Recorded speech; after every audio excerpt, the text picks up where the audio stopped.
Chapter 11 by Jacob, Raiden, Michael, and Julian. Chapter 11 started the presentation, beginning of key issue 1.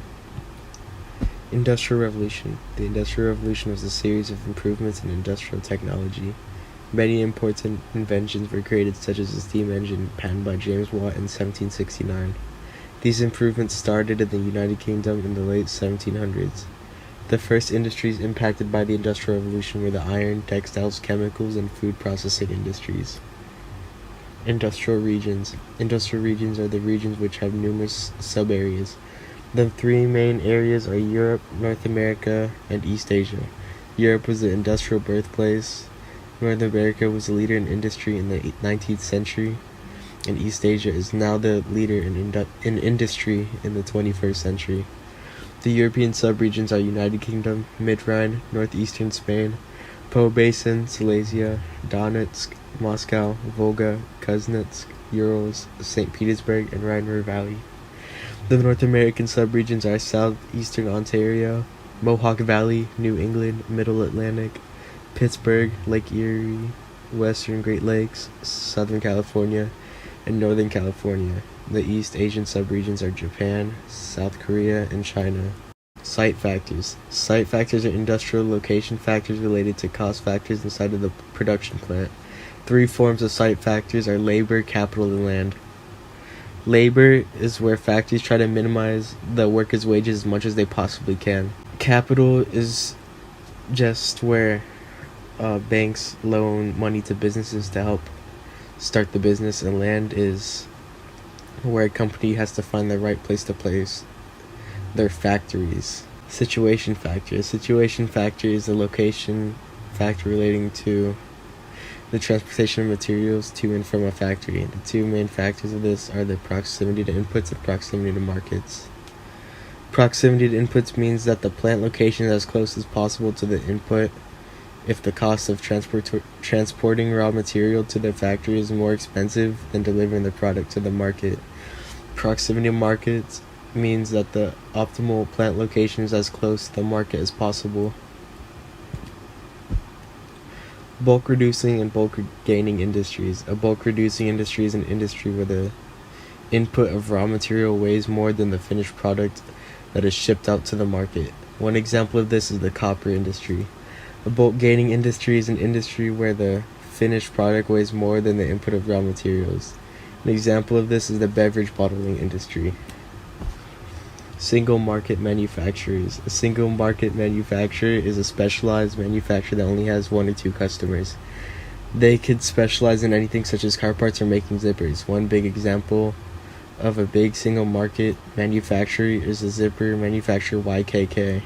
They have factories in 68 countries to be close to consumers. Perishable product companies. Perishable product companies are companies that are near their markets. These are items that expire fast, such as milk and bread. Sometimes these companies locate themselves farther from the market, so they have to improvise, such as turning their milk into butter or cheese. Transportation. There are four main ways of transportation: by truck, trains, airplanes, and boats. Trucks are most often used for short distances as they can be loaded quickly and cheaply. Trains are most often used for cross-country shipment and take longer to ship out. Trains don't have to make daily stops like trucks do, which makes them better for cross-country shipping. Airplanes are the most expensive out of the four. Planes are usually used for high-value, small bulk, and speedy delivery. Boats are the most cheap over very long distances. Ships are a lot slower but can cross oceans and ship internationally. A break of bulk point is a location where transformation among transportation modes is possible. These are areas such as seaports and airports. Just-in-time delivery is the delivery of parts and materials at a factory before they are needed. This is important for stuff such as computers and cars. This creates a high inventory of stuff. Three hazards against just-in-time delivery are natural hazards, traffic, and labor unrest. The end of Key Issue 1. Hello, this is now the start of Key Issue 2, Chapter 11. First off, energy supply. At first, people relied on animate power but later found fossil fuels. The top three fossil fuels are coal, petroleum, and natural gases. Coal was used in North America and Europe in the late 1800s. as the leading energy source over wood. Petroleum was first pumped in 1859, but wasn't that important until the 20th century for motor vehicles. Natural gases was the waste product of petroleum, but is now used to heat homes and to produce electricity. Energy demand. The demand for energy around the world has been divided equally between developed and developing countries. Fossil fuels consumption is increasing much faster in developing countries. United States demand in energy comes in four principal sources: industry, transportation, homes, and commercial. Industry. Factories use about 40% on natural gases and 30% each coal and petroleum. Transportation. Almost all transportation systems run on petroleum products. Homes. Natural gases and coals are pretty much needed in homes for heating, air conditioning, and electricity. Commercials. It is similar to homes but in stores and offices. Distribution of coal. China produces nearly 1/2 of the world's coal. Other developing countries are 1/4, and developed countries, mainly the United States, have the remaining 1/4. Distribution of petroleum. Russia and Saudi Arabia supply 1/4 of the world's petroleum together, while developing countries, mainly in Southwest and Central Asia, supply 1/2, and developed countries, mainly the United States, have the remaining 1/4. Distribution of natural gases. 1/3 of the production is by Russia and Southwest Asia. 1/3 of the production is by developing regions, and 1/3 of the production is by developed countries, mainly United States. Proven and potential reserves. Coal. The United States, Russia, China, and Australia have 70% of the world's proven coal reserves.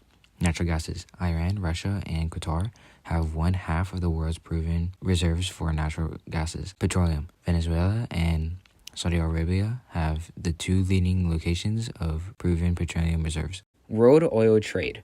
Several developing countries with petroleum reserves in the Southwest Asia and North Africa made the Organization of Petroleum Exporting Countries, OPEC. OPEC was formed in 1960 to enable oil-rich countries to have more control over their resources. U.S. oil supply and demand. The U.S. made more petroleum than consumed during the first half of the 20th century. Early 1950s, the United States became a net importer of petroleum due to the prices of extracting petroleum in the U.S. was higher than importing it to different countries. Potential reserves of petroleum. Potential reserves can be converted to proven reserves in two ways: yields yet to be developed and yields yet to be discovered. Yields yet to be developed is when the petroleum isn't developed yet, and yields yet to be discovered are lands that are smaller and more remote, like the seafloors. Reducing demand. The demand of petroleum has dampened in developing countries in two ways: conservation and pricing. Conservation. Factories have reduced their demand for petroleum by consuming more natural gases. Pricing. Under OPEC's control, the world oil prices have increased. Unconventional fossil fuel resources. Increases for a resource and price rise, unconventional source can become profitable. There are two examples related to fossil fuels: oil sands and hydraulic fracturing. Oil sands can be found in Alberta, Canada, Venezuela, and Russia. Oil sands with thick petroleum are called tar. The mining of the oil sands in Alberta have become more profitable. Hydraulic fracturing is also called fracking. It involves pumping water at high pressure to break apart rocks and release gas to extract. Distribution of nuclear power. Nuclear power supplies 50% of the world's electricity. 2/3 of the world's nuclear power is generated in developed countries in Europe and North America, generating 1/3 each. The countries that are dependent in nuclear power are countries in Europe. Potential accidents. Nuclear waste is a product for nuclear reactions and can be very lethal. Nuclear plants can't explode, but can have radioactive material in the atmosphere which can give people cancer. Radioactive waste. Plutonium can be harvested from the waste to make nuclear weapons. The waste cannot be burned or chemically treated, so they have to isolate it for thousands of years. The U.S. failed to find a suitable underground storage, so instead, the U.S. puts the waste inside of temporary steel and concrete caskets. Bomb material. Other countries don't want Iran to gain the compatibility of building a nuclear weapon. Limited reserves. Uranium is a non-renewable source, and its proven reserves would last about 124 years. Australia has 29% of the world's proven uranium reserves, with Kazakhstan with 13%, and Canada and Russia with 9% each. A breeder reactor can turn uranium into plutonium. Plutonium is a lot more lethal than uranium and has caused more deaths and injuries in an accident. High cost. The cost to build a nuclear power plant is several $billions, mainly because of the safety measurements that they have to have. The cost would even go higher for safe transport for the materials. Biomass. Biomass fuels is derived from burning woods, plant materials, and animal waste directly or converting them to charcoal, alcohol, or methane gas. Biomass is still an important fuel in some developing countries. Brazil uses biomass to fuel cars and trucks. Hydroelectric power. Hydroelectric power is when the movement of the water is generating electricity. 2/3 of the world's hydroelectric power is generated in developing countries and 1/3 of the developed countries. Brazil primarily depends on hydroelectric power. In Brazil, 80% of the electricity is by hydroelectric power and 7% by renewable resources. Canada has 60% of their electricity from hydroelectric power. Wind power. Wind turbines don't really change the environment as much than dams and nuclear power plants. Wind turbines can be found in a few places, China, North America, and Europe, and have made nearly 60% of the world's wind turbine power production. Some people oppose the wind turbines because it could be harmful to birds and bats. Geothermal energy.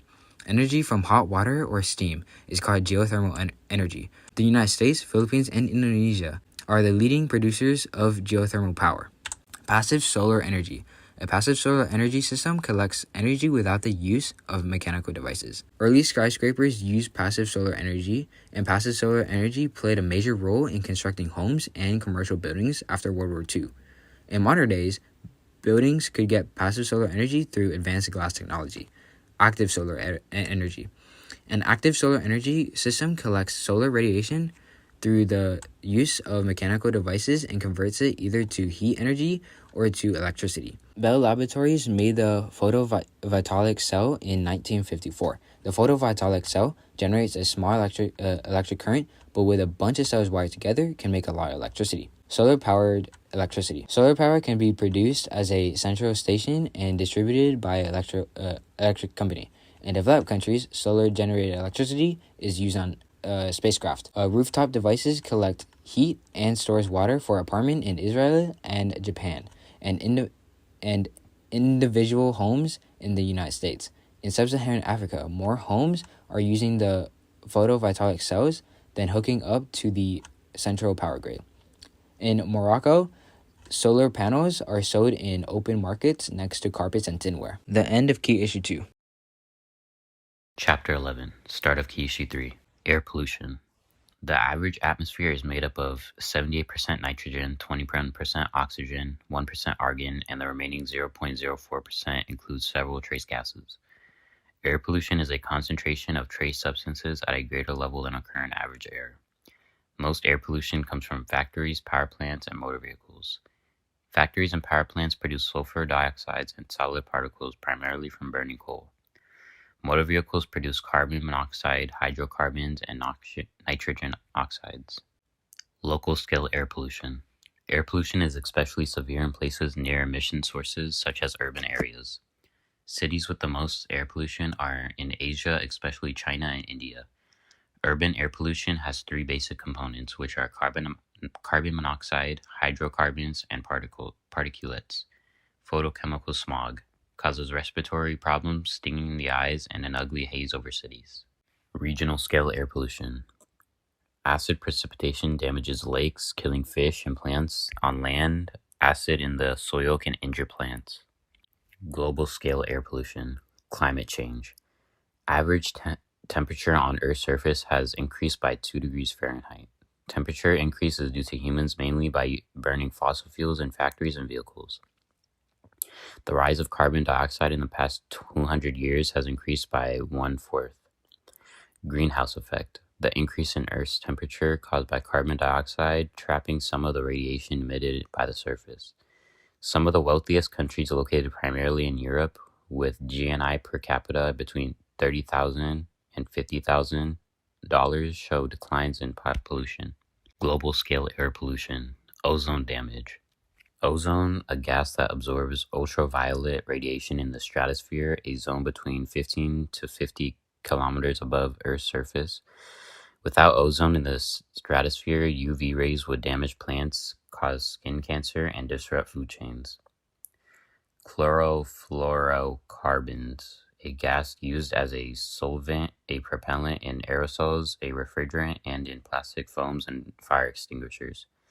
When CFCs leak from these appliances, they are carried into the stratosphere where they damage the ozone layer. Water pollution. Water is needed for many everyday activities. Water pollution can happen more easily than air pollution because just by throwing trash in a river, you can cause pollution. Demand for water. Humans use around 9 billion cubic meters of water per year. Highest demand is for agriculture, followed by industry and municipal sewage systems. Non-consumptive water usage. The use of water that is returned to nature as a liquid. Consumptive water usage. The use of water that evaporates rather than being returned to nature as a liquid. China, India, and the US use more than 1 billion cubic meters each. The US has the highest water usage per year around the world. Impact on aquatic life. Polluted water harms aquatic life. Biochemical oxygen demand. The amount of oxygen required by aquatic bacteria to decompose a given load of organic waste, a measure of water pollution. If too much waste enters the water becomes oxygen-starved and fish die. This happens when water absorbs too much municipal sewage or industrial waste. Small pieces of discarded plastic that enter the food chain are difficult to remove from the human water supply. Point source pollution. Pollution that enters a body of water from a specific source. Non-point source pollution. Pollution that originates from a large diffuse area. PS pollutants are usually smaller in quantity and much easier to control than non-source pollutants. Point source pollutants originate from a specific point, such as a pipe from wastewater treatment plant. In developed countries, wastewater is carried in pipes to treatment centers where it will get cleaned. Non-point source pollution. Non-point source usually pollute in greater quantities and are much harder to control than point source pollution. The principal non-point source is agriculture. Fertilizers and pesticides are good for agriculture, but they are bad for aquatic life by going into the water and polluting it. Solid waste pollution. As people acquire more material goods, they generate more solid waste. People in developed countries generate more than twice as much solid waste than people in developing countries. The average American generates about 4 pounds of solid waste per day. Residents generate 60% of solid waste and businesses 40%. Paper products such as corrugated cardboard and newspapers account for the largest share of solid waste in the U.S. Sanitary landfill solid waste disposal. Sanitary landfill, a place to deposit solid waste where a layer of earth is bulldozed over garbage each day to reduce emissions of gases and odors from the decaying trash, to minimize fires, and to discourage vermin. We disperse air and water pollutants into the atmosphere, rivers, and eventually the ocean. Solid waste is concentrated into thousands of landfills. Communities will pay to use landfills in areas. Hazardous waste. Disposing of hazardous waste is especially difficult. Hazardous waste is including heavy metals, PCB oils from electric equipment, cyan dyes, strong solvents, acids, and caustics. 2.2 billion pounds of toxic chemicals were released into the land in 2016. If poisonous industrial residuals are not carefully placed in protective containers, the chemicals may leak into the soil and contaminate the groundwater or escape into the atmosphere. Recycling and remanufacturing. Recycling, the separation, collection, processing, marketing, and reuse of unwanted materials. Remanufacturing, the rebuilding of a product to specifications of the original manufactured product using a combination of reused, repaired, and new parts. Recycling. Recycling in the U.S. has increased from 10% in 1985 to 34% in 2015. Curbside programs. Recyclables can often be placed at the curb in a container separate from the non-recyclable trash each week. Drop-off centers. Drop-off centers are sites typically with several large containers placed at a central location for individuals to leave recyclable materials. Buyback centers. Commercial operations will buy glass, plastic, and aluminum cans, bottles from you. Deposits program. Glass and aluminum containers are can sometimes be returned to retail. Remanufacturing. The percentage of materials recovered by recycling varies widely by product. 4 major manufacturing sectors account for more than half the recycling activity: paper mills, steel mills, plastic converters, and iron and steel foundries. Paper. Most types of paper can be recycled. Plastic. Different types must not be mixed, as even a small amount of the wrong type of plastic can be ruined by that amount. The end of Key Issue 3. Chapter 11, Key Issue 4, by Julian Flores Me. This key issue mainly focuses on why our industry is changing locations. Site factors such as labor costs and situation factors, especially proximity to the growing markets, play a role in the emergence of new industrial regions. Emerging industrial regions. In 1970, Europe had 1/2 of the world's industry and North America had almost 1/3. Today, both only have 1/4 of the world's industry. The rest is split between the rest of the world. New international division of labor. Transnational corporations review their production processes to identify steps that can be performed by low-paid, low-skilled workers and LDCs. Low labor costs allows them to profitably transfer products across seas. BRICS countries. BRICS is an alliance of the following countries: Brazil, Russia, India, China, and South Africa. China and India have a high labor force, and Russia and Brazil have plenty of inputs. Mexico and trade with neighbors. Mexico attracts manufacturing industries concerned with both site factors and situation factors. Plants through the borders are called mantecadoras. More than 1 million Mexicans are working in more than 3,000 of these factories. Labor-intensive industries are attracted to Mexico. Environmentalists argue that trade agreements have encouraged firms to move production to Mexico because air and water laws there aren't as strict. Outscoring. A decision by corporations to turn over much of the responsibility for production to independent suppliers. This contrasts with the traditional mass production called vertical integration. A company controls all phases of highly complex production processes. Outscoring is important in the electronics industry. The largest electronics contractor is Foxconn. Changing site factors clothing. There are 3 main steps when making clothing: spinning of fibers to make yarn. These can either be natural or synthetic.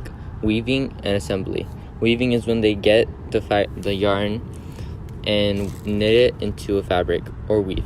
Assembly is the assembly of fabric into products. Used to be sewn together by hand, now machinery helps. Changing situation factor. Steel. Steel is an alloy of iron that is manufactured by removing impurities in iron such as silicon, sulfur, and oxygen, and adding desirable elements such as chromium. In the past, this is a good example of bulk reducing industries. 2 factors have changed the distribution of steel production. Changing distribution of world steel production. In 1980, 81% of the world's steel was produced in MDCs. Between 1980 and 2016, steel production in MDCs dropped to 35% and LDCs produced 65%. Within these years, steel production also doubled. China has produced 0.8 million tons themselves. Chain distribution of U.S. steel production. Most steel is produced at large integral mill complexes and needed large quantities of bulky heavy iron ore and coal. So steel makers traditionally clustered near the inputs. Distribution of steel production changed several times between 19th and 20th century. Recently, steel production has been moved closer to markets. Proximity to markets has grown because of mini steel mills. These are tiny mills that main input is scrap and is cheaper to operate. Industrial changes in developed regions. Industry is shifting away from the traditional industrial areas of northwestern Europe and northwestern U.S. into regional shifts in North America. U.S. industry has shifted from northeast to south and east. Government-made laws such as right-to-work laws that have influenced location shifts. This law requires factories to remain in open shop. Interregional shifts in Europe. One from northwestern Europe to southern and eastern Europe. Government policies have helped move industries across Europe. Spain was the most rapid manufacturing growth during the late 20th century. Since the fall of communism, investment in industry in Central Europe has increased. Central Europe has low wage and is close to Western Europe, which makes it a good spot for industries. The end.